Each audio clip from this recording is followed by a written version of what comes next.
Hey, it's Prospector Jess again. I wanted to talk a little bit more about this dam condition we have going on here. We now have Lake Oroville, and its dam is overtopping the spillway, as well as Don Pedro, which is another lake here in California. Both of these are very large reservoirs, and they both are in gold country. So it's of interest to us to look at when it comes to gold and gold prospecting. The conditions that led up to this are related directly to what we would call global warming, but it's natural causes, not man-made causes.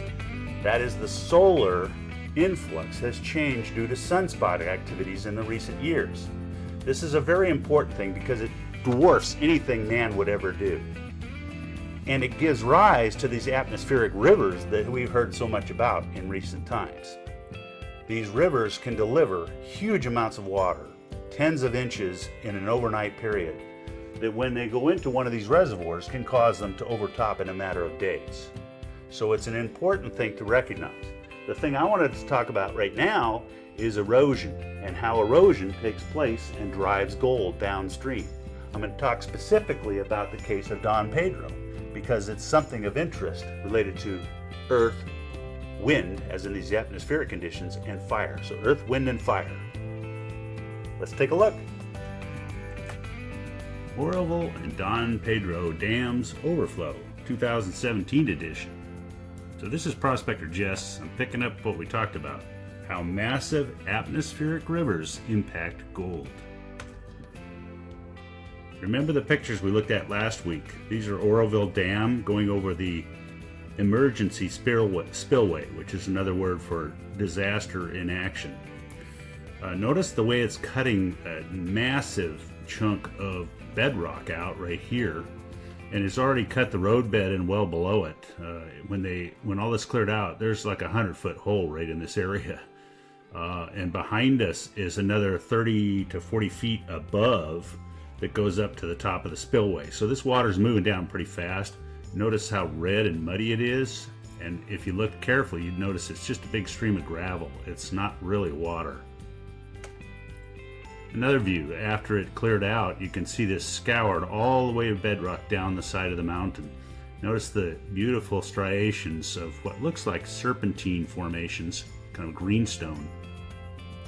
This is a soft ultramafic rock, and it is known to be associated with gold. Notice the red water and the red soils. The redder the better. Again, known to be associated with gold. Over here we still have the emergency, the regular standard non-emergency but overflow nonetheless spillway running berserko and cut off halfway down the mountain, and it's also digging a massive hole. Hundreds of thousands of cubic yards, from what I understand, of earth that's spilled down and washed out the mud and silt and left gravel and any gold that was there down at the bottom in the riverbed. What happens is it'll come down these chutes and shoot into the river flow, which right now isn't moving very fast at all except from this, and then it'll deposit as soon as it can downstream. So when you see this thing in pictures that were cleared out afterwards, you see these great big gravel bars all along where this heavy white water is. So let's take a look at another case. This is the Tuolumne River watershed, and it's associated with the Don Pedro Reservoir right here.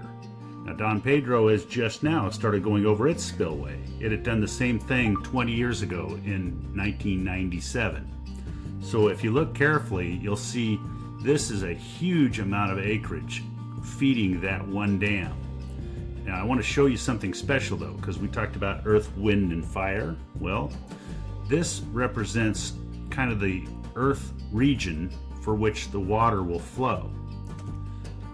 This represents the outline of a fire that occurred in 2013. It's called the Rim Fire. It was about 256 or 260,000 acres, a very large fire. That is dead center, for the most part, in this watershed. Translation: this is all bare earth, very much like what you saw on the side of that mountain, having water flowing off of all these feeder streams into the Tuolumne River, which feeds the top end of Don Pedro. That means that water goes in here and comes out here not a day or two later. And if there's any snow back up in here, which there has been, that can melt due to these new atmospheric rivers coming from, down near the equator. That warm, moist air will drop a lot of water, a foot or so, in a short period and melt the snow to boot and send it shooting down these areas looking just like that muddy thing we saw earlier. This is another outline of the same fire. You can kind of see the size of it here, and here's Don Pedro in the corner. So over here is Yosemite and Yosemite National Park. It moved right up into Hetch Hetchy, which is also a feeder reservoir into the Tuolumne River, which feeds Don Pedro. Now this is another shot kind of superimposing the two effects and looking closer. You can see this blue line shows the major Tuolumne River basin moving through this zone. This brown line surrounds the river drainage system. Right here, the arrow I've shown is where the exit ramp and the overflow emergency spillway is. And you can see that feeds into the Tuolumne River coming out here by what's called Lagrange. And down below that, it feeds into the Tuolumne River, and that goes on down into the Central Valley. And right now they're experiencing flooding due to this thing, and it's likely to get worse as each of these dams starts to overtop. The primary purpose of these dams is for flood control, and it does a wondrous job in normal years. This is an extraordinary situation that we faced, and I would say it's really extraordinary in the case where you have big fire conditions in the backdrop, because that means these flooded river basins will be moving gold and boulders and all kinds of mud and silt and sand. They'll redeposit gold into new pockets and placers as we speak. And so it's something to be aware of in your hunt for gold, is how these atmospheric conditions can in turn move gold and concentrate it in ways that you never would have thought of before. Here's the Don Pedro Reservoir spillway opening up and dumping over Bonds Flat Road. They actually dug a hole through it this time. In 1997, they kind of weren't ready for this, and it wiped out this whole area. It was a pretty big flood, similar to what's happening up at Oroville. This is the residue after 1997, the New Year's flood they called it. They opened up the floodgates and wiped out this whole segment down below, and it kind of took out the road and several things down below that.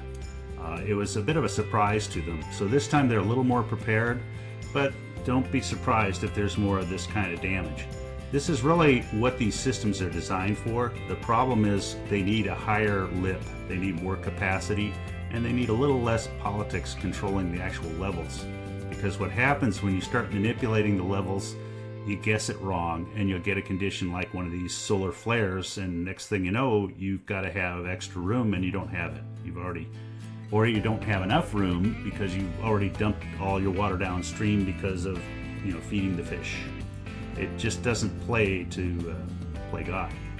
So, in the meanwhile, when the rivers clear up, don't go out there now, but when they do clear up, you should have a great gold season. Good prospecting, Prospector Jess. Over now.